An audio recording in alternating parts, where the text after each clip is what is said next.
mamlaka ya rufani imeendelea kutoa mafunzo kuhusu matumizi ya moduli ya kushughulikia malalamiko na rufaa katika mfumo wa NeST. Mafunzo haya yametolewa kwa wazabuni 1693 na watumishi 1739 kutoka katika ofisi mbalimbali za umma katika kanda ya Pwani, kanda ya Ziwa, kanda ya Kaskazini, kanda ya Nyanda za Juu Kusini na kanda ya Kati.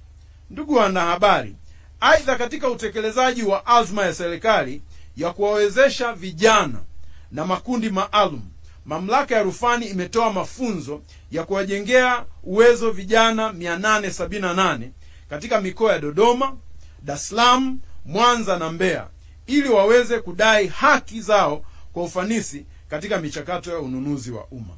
Ndugu wanahabari, naomba kutoa wito kwa wazabuni wote nchini pamoja na wadau wa ununuzi wa umma kushiriki mafunzo ya matumizi ya moduli hii pale mamlaka ya rufani inapoyatangaza.